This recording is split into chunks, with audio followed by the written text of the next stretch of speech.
शहरयार खान को तो हटा दिया गया, वहीं दिग्विजय समर्थक बताए जा रहे हैं शहरयार खान तत्काल प्रभाव से शहरयार खान को पद से मुक्त कर दिया गया।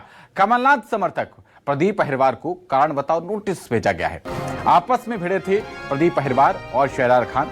ये तस्वीरें काफी ज्यादा वायरल हो रही हैं। सोशल मीडिया पर लगभग हर कोई अब इन तस्वीरों से परिचित हो चुका है, लेकिन इस मामले में कार्रवाई में भी खेमेबाजी दिखी है, क्योंकि प्रदेश प्रवक्ता शहरयार खान को तो पदमुक्त कर दिया गया, लेकिन प्रदीप अहिरवार जिनके हाथ में कुर्सी भी दिखाई पड़ रही थी, हमलावर दिख रहे थे, उनको महज कारण बताओ नोटिस भेजा गया है। क्या उन पर भी आगे कार्रवाई होगी, ये देखने वाली बात जरूर रहेगी। आपस में आपको बताएं कि शहरयार खान और प्रदीप अहिरवार भिड़ गए थे। कांग्रेस कार्यालय के अंदर ही दोनों लोगों के बीच ये तकरार हो गई। तो कल की घटना है, बिल्कुल पार्टी ने उसको गंभीरता से लिया है। दोनों जो लोगों की वीडियो आया है उन पर कार्रवाई कर दी गई है। 3 दिन में उनसे अपनी बात कहने के लिए, जवाब देने के लिए समय दिया गया है। अल्टीमेटली पार्टी, ये जो कृत्य हुआ ये पार्टी के विचार के हित का नहीं था, इसलिए पार्टी ने संज्ञान में लिया। और इसी खबर पर हमारे साथ हमारे संवाददाता शब्बीर अहमद प्रदीप अहिरवार के साथ जुड़ रहे हैं। शब्बीर पूछेगा कि आखिरकार ऐसी क्या बात हो गई जो हाथापाई और हाथ में कुर्सी लेकर मारना पड़ गया। बिल्कुल पवन, सही सवाल है आपका, और उसकी वजह यह है कि कांग्रेस दफ्तर में अनुशासन तार तार होती हुई नजर आई। और आखिर क्या वजह थी, प्रदीप अहिरवार से ही जान लेते हैं। प्रदीप जी, ऐसा क्या हो गया कि कांग्रेस दफ्तर में जहां पर आप लोगों को मिलाप कर एक साथ खड़ा होकर सामने वाली पार्टी के खिलाफ रणनीति बनानी थी, आप लोग तो आपस में ही रणनीति बना रहे थे खिलाफ, वो भी, और लड़ रहे थे। देखिए, वो कल की जो घटना है बड़ी दुखद घटना है, उसका मुझे खेद भी है और हमारे वैचारिक मतभेद थे और वो पार्टी प्लेटफॉर्म पे हमें अपनी बात रखनी चाहिए थी, लेकिन बात बढ़ गई और उस चीज़ से हम लोग बहुत आगे बढ़ चुके हैं। मैंने अपना पक्ष हमारे अध्यक्ष आदरणीय जीतू पटवारी जी के समक्ष रख दिया है।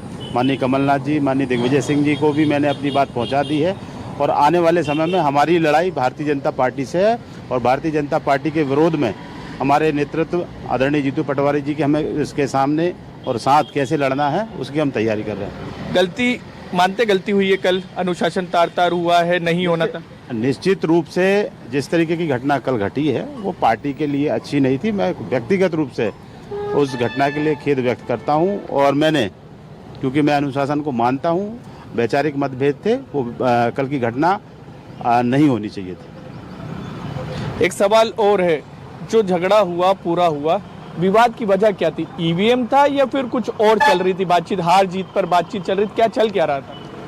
सामान्य बातें थी जो पार्टी फोरम पे होती है, वही बातचीत चल रही थी।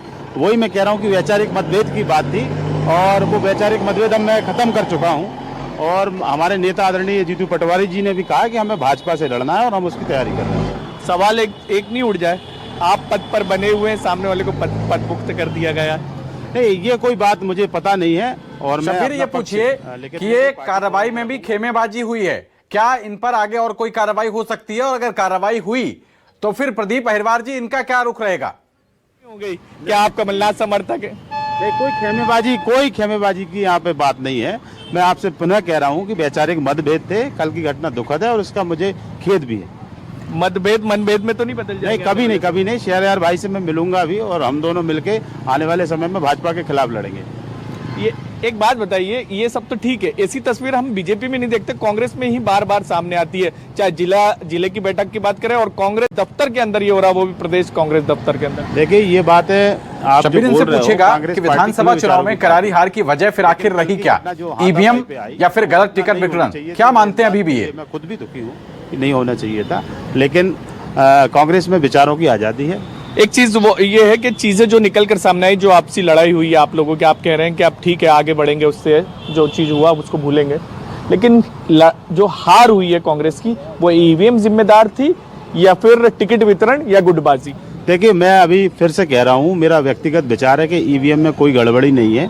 हाँ, लेकिन अगर पूरे देश की जनता में ईवीएम के प्रति असंतोष है, एक अविश्वास पैदा हो गया है, तो हमारे नेता आदरणीय दिग्विजय सिंह जी जो बार बार मांग उठा रहे हैं और हमारी पार्टी मांग उठा रही है कि जो वीवीपीएटी की पर्ची जो उसमें दिखती है उसको हाथ में दे दी जाए और हम लोग बक्सा में डाल दें।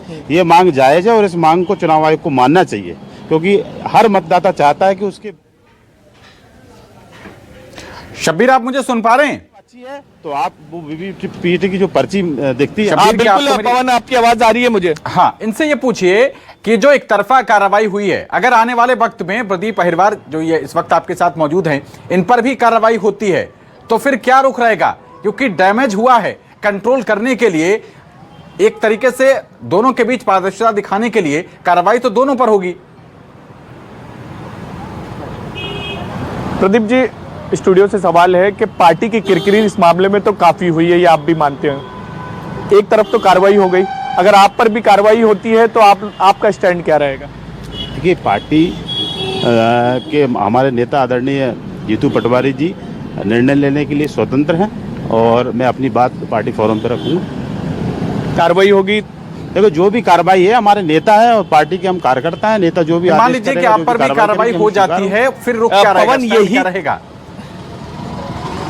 क्योंकि अब ये पार्टी फोरम का मामला नहीं रह गया ना, अब तो ये सोशल मीडिया पर पूरे प्रदेश का बच्चा देख रहा है।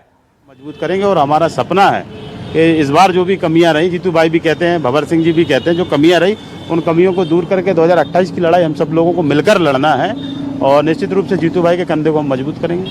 सारे सोशल मीडिया से लेके सब दूर वीडियो वायरल हो, पार्टी का काफी नुकसान हुआ, ये मानते हैं आप इस चीज से? देखिए मैं खुद इस बात ठीक को है। कह रहा हूँ कि पार्टी चलिए, के जो बहुत कल शुक्रिया घटना शब्बीर घटी, वो आपका। दुखद घटना थी और नहीं होनी चाहिए थी, मैं खुद मानता हूँ इस बात को। ठीक है, ठीक है। चलिए, बहुत शुक्रिया शब्बीर।